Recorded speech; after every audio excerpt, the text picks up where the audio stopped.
자, 이제 식물의 호흡과 에너지를 보도록 할게요. 식물이 에너지를 얻는 호흡 과정에 대해서 볼 거고요. 80쪽 보시면 됩니다. 1번 식물의 호흡. 호흡. 세포에서 양분을 분해하여 생명 활동에 필요한 에너지를 얻는 과정이 바로 호흡입니다. 양분을 분해하여 광합성을 통해서 양분을 만들어냈죠. 근데 그걸 다시 분해해서 생명 활동에 필요한 에너지를 얻는 과정이 호흡입니다. 호흡 과정. 식물 세포에서 광합성으로 만들어진 양분, 방금 얘기했었죠. 그 양분이 산소와 반응해서 이산화탄소와 물로 분해되면서 에너지가 방출이 되어집니다. 그러니까 최종 결과는 이제 에너지를 얻기 위해서 호흡을 한다. 자, 양분과 산소가 합쳐져서 그게 이산화탄소와 물과 그리고 에너지로 방출이 되게 되는 거죠. 그래서 여기도 적혀져 있죠. 호흡의 반응물과 생성물은 광합성과 반대이다. 광합성은요, 광합성은 이거를 이제 해가지고 이거 두 개를 합쳐가지고 얘네들을 만들어내는 거였었잖아요. 근데 이제 호흡은 얘네 둘을 합쳐가지고 얘네들을 만들어내게 되는 거죠. 그러니까 정반대 과정이 되는 거죠. 3번 호흡이 일어나는 장소. 식물체를 구성하는 모든 살아있는 세포에서 호흡이 발생하게 됩니다.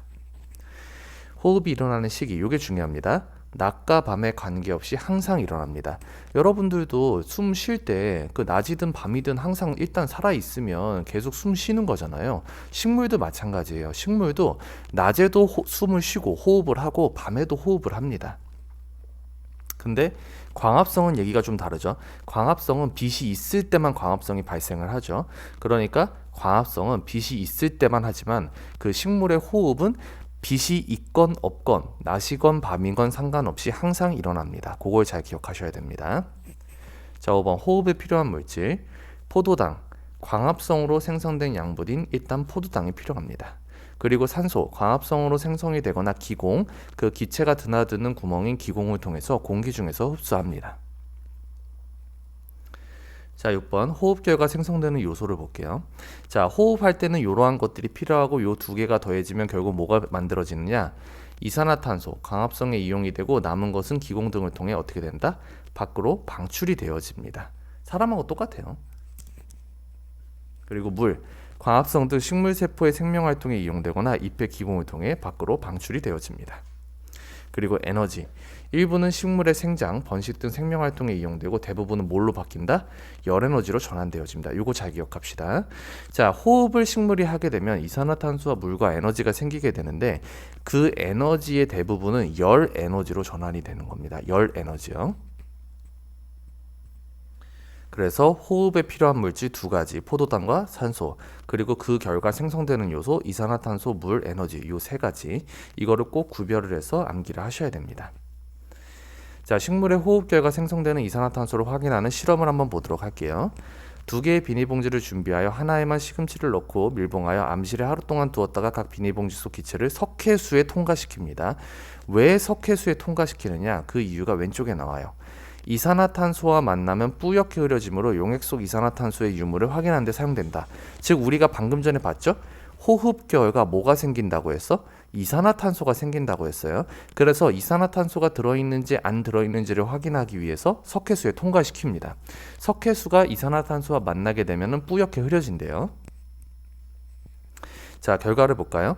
시금치가 들어있는 비닐봉지 속의 공기를 통과시켰을 때만 석회수가 뿌옇게 흐려지게 됩니다. 즉, 이 안에서 호흡이 발생해서 이 시금치가 이산화탄소를 만들어냈다는 얘기가 되죠. 시금치는 빛이 없을 때 호흡만 하여 이산화탄소를 발생한다. 지금 검은색 상자 안에 집어넣었잖아요. 그러니까 여기는 햇빛이 차단되어 있으니까 얘는 광합성을 할 수가 없겠죠? 광합성을 못하니까 얘는 오로지 할 수 있는 게 뭐밖에 없다? 호흡밖에 할 수가 없는 거야. 호흡을 하면은 아까 전에도 얘기했잖아. 이산화탄소를 만들어낸다고. 그렇기 때문에 석회수가 뿌옇게 흐려진 거죠. 여기 보시면. 자, 그런 내용이고요. 자, 이제 옆에 페이지 가볼게요. 식물의 기체 교환을 보도록 합시다. 자, 낮에는 기체 교환이 어떻게 되느냐? 낮에는 빛이 있어 광합성이 활발하게 일어나 광합성량이 호흡량보다 많습니다. 광합성, 즉 산소를 만들어내고 이산화탄소를 가져다가 산소를 만들어내는 광합성량이 호흡량보다 더 많은 거야. 그러니까 낮에 호흡을 안 하는 게 아니야. 낮에 호흡을 안 하는 게 아니고 낮에도 나무, 식물도 호흡을 해요. 숨을 쉬고 있다고. 근데 광합성량, 즉 산소를 더 많이 만들어내기 때문에 마치 호흡을 안 하는 것처럼 보이는데 사실 호흡은 낮이건 밤이건 항상 발생하고 있어. 하지만 낮에는 광합성, 즉 산소를 만들어내는 양이 더 많기 때문에 마치 호흡을 안 하는 것처럼 보이지만 이때도 호흡은 하고 있다. 이산화탄소를 흡수하고 산소를 방출한다. 자, 그 다음 밤을 볼까요? 밤에 보면 호흡만 일어나요. 왜? 빛이 없으니까 광합성을 할 수 있다 없다? 광합성을 할 수가 없다. 밤에는 빛이 없어 광합성은 일어나지 않고 오로지 호흡만 일어납니다. 즉 산소를 흡수하고 이산화탄소를 방출하는 요 활동만을 합니다. 3번 광합성과 호흡의 관계. 광합성은 양분을 합성하여 에너지를 뭐하는 과정이다? 저장하는 과정. 요거 기억합시다. 광합성은 에너지를 저장하는 과정이고 호흡은 양분을 분해해서 생명활동에 필요한 뭘 얻는 과정이다? 에너지를 얻는 과정입니다. 여러분들도 사람도 마찬가지예요. 여러분들 식사하시잖아요. 왜 식사를 하시죠? 여러분들 왜 밥 먹죠? 에너지를 얻기 위해서 밥을 먹는 거잖아. 근데 여러분들이 밥만 먹고 숨을 안 쉬어. 즉 호흡을 안 하잖아. 그럼 여러분 몸에서 에너지가 생성이 안 돼요. 예. 그 호흡을 하는 과정이 그 에너지를 얻기 위해서 여러분들이 섭취한 음식물을 그 에너지를 얻기 위해서 이제 거치는 과정이 바로 호흡입니다. 그래서 반드시 호흡을 해야지만 여러분들 몸에서도 그 먹은 식사와 그게 합쳐져 가지고 에너지가 발생을 하게 되거든요. 식물도 마찬가지예요. 에너지를 얻는 과정. 그래서 반드시 호흡을 해야 된다. 2번 광합성으로 생성되는 양분과 산소는 호흡에 사용이 될 수가 있고요. 호흡으로 생성되는 이산화탄소와 물은 광합성에 사용이 될 수 있습니다. 그러니까 광합성으로 생성되는 양분과 산소를 만들어낸다고 했죠? 그거는 그대로 이제 에너지를 만들어내는 호흡에 사용이 될 수 있어. 그리고 호흡으로 생성되는 이산화탄소와 물, 이제 숨을 쉬어가지고 숨을 쉴 때 이산화탄소와 물이 나오는데 그거는 다시 거꾸로 뭐에 사용이 되어줄 수 있다? 광합성에 사용이 되어줄 수 있는 거야. 그러니까 이거를 도표로 만들어내면 광합성과 호흡 이렇게 두 가지 과정이 있을 때 여기서 만들어낸 게 호흡에 사용이 되어지고 그 다음에 호흡에서 만들어진 게 다시 광합성으로 이제 사용이 되어질 수 있는 거예요. 그러니까 얘네는 그 인간처럼 쓰레기를 만들어내지 않는 거야. 100% 재활용이 되는 거지 얘네들은. 이렇게 이게 만든 게 여기 사용이 되고 여기서 만들어낸 게 다시 여기 사용되고. 그러니까 나무 같은 거 식물들이 자연 파괴합니까? 안 하잖아 걔네들. 왜? 쓰레기를 안 만들어내니까. 100% 재활용이잖아요 얘네들은. 광합성으로 생성되는 양분과 산소, 이건 방금 얘기했고 여기 얘기한 거죠. 그래서 이렇게 계속 100% 재활용이지 이거 이렇게. 자, 4번 광합성과 호흡의 비교. 자, 지금까지 본 내용을 이렇게 도표로 간단하게 정리를 해놨으니까 꼭 암기하도록 합시다. 광합성, 이산화탄소와 물이 빛 에너지를 만나서 포도당과 산소를 만들어내게 됩니다.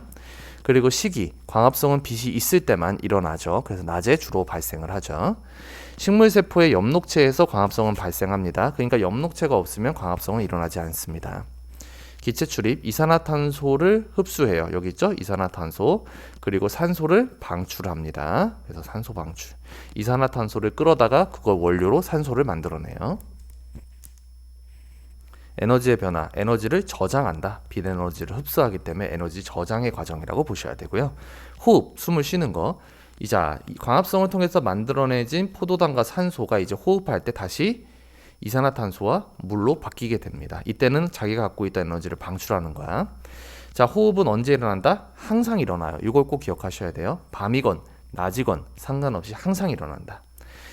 일어나는 장소, 살아있는 모든 세포가 다 숨을 쉬겠죠? 그래서 살아있는 모든 세포라고 되어 있는 거고요. 자, 산소를 흡수해요. 그리고 이산화탄소를 방출합니다. 이거는 에너지의 방출이라고 보셔야 돼요. 에너지를 만들어내가지고 그걸 이제 이용을 하니까 에너지의 방출이라고 보셔야 됩니다. 자, 확인 문제를 볼게요. 요거 표 꼭 외워두세요. 이거는 무조건 외워야 된다. 자, 확인 문제. 세포에서 양분을 분해하여 생명활동에 필요한 에너지를 얻는 과정을 우리는 호흡이라고 합니다. 식물이 호흡만 할 때는 산소를 흡수하고 이산화탄소를 어떻게 한다? 방출합니다. 뭐 할 때요? 조건을 잘 봐야 돼. 호흡만 할 때, 숨만 쉴 때, 광합성 아니고 숨만 쉴 때, 그때는 산소를 흡수하고 이산화탄소를 방출해요. 이거는 사람이랑 똑같아요. 사람도요, 호흡할 때 산소를 흡수하고 이산화탄소를 방출하잖아요. 3번, 광합성은 양분을 만들어 에너지를 저장, 왜? 빛 에너지를 흡수하기 때문에. 그리고 호흡은 양분을 분해해서 에너지를 어떻게 하는 거야? 방출하는 과정입니다. 그거 이제 사용해서 다 내보내기 때문에. 그래서 에너지 방출 과정이라고 보셔야 돼요. 그래서 여기 정리되어 있는 거 이 표를 잘 외워두시면 될 것 같아요. 자, 그 다음에 이제 광합성으로 만든 양분의 사용을 보도록 합시다. 광합성으로 만들어진 양분의 전환과 이동. 첫 번째, 포도당을 만듭니다. 탄수화물의 기본 단위로 물에 잘 녹는 성질을 가지고 있어요. 잎의 엽록체에서 광합성으로 처음 만들어지는 양분이 바로 포도당입니다. 포도당 형태로 제일 처음 만들어지고 그게 이제 잎의 녹말 형태로 저장이 됩니다. 자, 녹말에 대해서 볼게요. 포도당 여러 개가 결합된 형태로 물에 잘 녹지 않는 특징을 가지고 있어요. 이 특징을 잘 구별합시다. 광합성으로 생성된 포도당은 자, 녹말로 바뀌어 엽록체에 저장이 되어지게 됩니다. 그래서 녹말로 바뀌어서 엽록체에 저장됩니다. 요거 구별 잘 합시다. 포도당과 녹말. 자, 그 다음에 설탕, 물에 잘 녹는 성질이 있고요. 엽록체에 저장된 녹말은 주로 밤에 설탕으로 바뀌어서 체관을 통해서 식물체의 각 기관으로 운반됩니다. 체관은 뭐냐면요, 식물 안에는 물관과 체관이 있는데 물관은 물이 이동하는 관이고 체관은 이렇게 영양소들이 이동하는 관이 체관입니다. 그래서 그 엽록체에 저장되어 있던 녹말이 이제 설탕으로 바뀌어서 체관을 통해서 식물의 각 기관으로 보내지게 됩니다. 그래서 이 세 가지를 구별 잘 하셔야 됩니다. 각각의 특징, 그리고 얘네가 어떻게 만들어지는지, 어디로 이동을 하는지 꼭 기억해 두세요. 광합성으로 만들어진 양분의 사용과 저장, 호흡의 에너지원. 양분은 뿌리, 줄기, 잎 등의 세포에서 호흡으로 생명활동에 필요한 에너지를 얻는 데 사용이 되어집니다. 그러니까 광합성에서 만들어진 광합성을 통해서 만들어진 그러한 양분은 생명활동에 필요한 에너지를 얻는 데 다시 사용이 되어진다. 그러니까 자동차에도 우리가 휘발유 기름 넣어야지 가잖아요. 그거랑 마찬가지 역할을 하는 거야. 바로 그 양분이요. 그래서 양분이 호흡을 통해서 에너지를 얻는 거야. 양분만 냅다 만들어낸다고 해가지고 에너지가 생기는 게 아니야. 반드시 호흡이랑 더해져야 되는 거야. 자, 2번 식물체의 구성과 생장. 양분은 식물체를 구성하는 성분이 되어 식물이 생장하는 데 사용이 되다. 생장하는 건 생명을 유지하고 성장한다는 얘기거든요. 그때 사용이 되어지는 게 바로 그 양분입니다. 여러분들도 밥 먹잖아요. 여러분들이 밥을 먹어야 키도 크고 여러분들의 생명 활동도 할 수가 있잖아. 그지? 저장물질. 생명활동에 사용되고 남은 양분은 녹말, 설탕, 포도당, 단백질, 지방 등 다양한 물질로 바뀌어 뿌리, 줄기, 열매, 씨 등에 저장이 되어집니다. 여러분들도 밥 많이 먹어. 그럼 여러분들이 먹는 밥이요, 밥을 엄청 많이 막 먹어. 그러면 그거 다 여러분들 성장에 다 사용이 되어져요? 여러분들 성장에 사용이 되어지는 건 일정 양이 사용이 되어지고 남는 건 다 어디로 저장이 돼? 다 살로 저장이 되잖아. 지방으로 바뀌어서 다 살로 저장이 되어지잖아. 얘네들도 마찬가지야. 얘네들도 생명활동에 사용하고 남은 양분은 이렇게 바뀌어가지고 다 이러한 것들에 저장이 되어진대. 자, 녹말 형태로 저장이 되는 게 감자, 고구마, 벼, 보리, 밀 이런 것들이 녹말 형태로 저장이 되고요. 설탕, 사탕수수, 사탕무 이런 게 이제 설탕 형태로 저장이 됩니다. 포도당은 포도, 양파, 과일류 이러한 것들에 저장이 되어지고 단백질은 콩 형태, 그 다음에 지방, 깨, 땅콩, 해바라기, 씨 이런 것들 짜면은 기름 나오잖아, 그지? 그래서 지방 형태로 저장이 되어집니다. 그리고 여러분들이 반드시 기억하셔야 되는 게 이 왼쪽에 있는 얘예요. 식물의 종류에 따른 양분의 저장 기간. 고구마, 당근, 무 이런 것들은 뿌리에 저장을 합니다. 그러니까 고구마가 뿌리야, 뿌리. 그 다음에 줄기에 저장되는 게 감자, 연, 토란 이런 것들이 양분이 줄기에 저장이 되는 거고, 그 다음 열매에 양분이 저장되는 건 사과, 감, 배, 포도, 오이 이러한 것들은 열매에 양분을 저장합니다. 그 과일 생각하시면 되죠. 그 다음에 여기 오이는 채소고요. 그 다음에 씨에 저장이 되는 건 벼와 옥수수, 밀, 콩 이러한 것들은 이제 양분을 씨에다가 저장을 합니다. 그래서 어디에 저장을 하는지 식물별로 구별 잘해야 된다. 자, 그럼 밑에 그 다음에 3번 광합성의 의의를 봅시다. 생물의 에너지원을 제공을 해요. 광합성으로 만들어진 약물은 식물의 호흡에 사용될 뿐만 아니라 동물의 먹이로도 사용이 되어집니다. 그렇죠? 그 식물에 만들어진 양분. 그냥 사람들이 밥을 먹잖아. 근데 밥은 뭐야? 벼잖아. 그 벼에 양분을 저장한다고 했잖아. 그러니까 우리 같은 다른 우리 사람도 동물이잖아요. 그러니까 우리도 그거 쌀 먹고서 에너지로 사용을 하잖아. 그지? 그러니까 광합성으로 만들어진 약물은 식물 자체의 호흡에 사용될 뿐만 아니라 다른 동물들의 먹이로도 사용이 되어지죠. 그래서 광합성은 지구상의 다양한 생물에게 생명활동에 필요한 에너지원을 제공을 합니다. 잘 봐. 그 초식동물이 있잖아요. 그 초식동물은 이렇게 그 광합성을 통해서 만들어진 식물이 광합성을 통해서 만든 그러한 양분을 이 초식동물이 먹는다고. 그러면 이 초식동물을 또 누가 잡아먹어요? 사람과 같은 육식동물, 잡식이긴 하지만 어쨌든 육식동물들이 다시 초식동물을 먹는 거죠. 이렇게 해가지고 생태계가 구성이 되어지는 거지. 그래서 다양한 생물에게 생명활동에 필요한 에너지원을 제공하는 게 바로 근본적으로는 광합성이다. 산소의 공급. 광합성 결과 식물과 동물에 필요한 산소가 생성이 되어집니다. 우리 앞에서 봤었지? 광합성을 하게 되면 뭘 만들어낸다? 이산화탄소 흡수하고 산소를 방출한다고 했잖아. 근데 식물이 아닌 나머지 동물들, 우리 사람 같은 아니면 다른 개와 고양이 같은 다른 포유류 같은 동물들은 광합성을 못 하잖아요. 그러니까 우리는 산소를 흡수하고 이산화탄소를 내보내는 것밖에 할 수가 없거든요. 이 활동. 그러면 우리가 필요한 산소는 누가 만들어내느냐? 바로 식물. 식물의 광합성을 통해서 만들어진다고. 그래서 되게 중요한 거야. 여러분, 아마존에서 사람들이 나무 엄청나게 베어내가지고 지금 뭐 지구 온난화라든지 아니면은 그런 것들이 되게 문제가 심각하잖아요. 그게 다 산소를 만들어내는 식물을 다 없애기 때문에 지금 문제가 생기는 거거든요. 그래서 여러분들이 그 자연 보호를 해야 되는 이유 중에 하나가 바로 그겁니다. 식물이 광합성을 통해서 뭘 만들어내기 때문에 산소를 만들어내고 이산화탄소를 없애는데, 만약에 그 이산화탄소를 없애고 산소를 만들어내는 그 식물들이 없어져 버리게 되면 결국에 이산화탄소의 양만 증가를 하겠죠. 이산화탄소가 많아지면은 당연히 그게 온실 효과를 가져오게 돼서 지구 온난화의 결과를 가져오는 겁니다. 자, 확인 문제 볼게요. 식물의 광합성 결과 처음 만들어지는 포도당은 뭘로 바뀐다? 녹말로 바뀐다. 그리고 엽노체에 저장되었다가 주로 밤에 뭘로의 형태로? 설탕의 형태로 어딜 통해서? 식물 내에 있는 체관을 통해서 이동을 하게 됩니다. 그래서 포도당을 만들고 녹말 형태로 저장했다가 밤에 주로 설탕의 형태로 바뀐다. 그래서 이동을 합니다. 이동할 때는 설탕의 형태로 바뀌는 거야. 요 3단계를 기억을 할게요. 자, 2번. 광합성 결과 만들어진 양분은 생명활동에 필요한 에너지를 얻는 데 사용이 되어지거나 식물체의 구성 성분이 되며 사용하고 남은 양분은 뿌리, 줄기, 열매 등에 어떻게 된다? 저장이 되어집니다. 생장 활동에 다 사용하는 게 아니고 남은 양분은 이런 곳에 저장이 되어지게 됩니다. 자, 그래서 여러분들 요번에 좀 내용이 많이 나왔는데 다 암기하셔야 돼요. 여러분 이해하고 그냥 넘어가시면 절대 문제 못 풀어요. 암기해야 돼. 외워야 돼.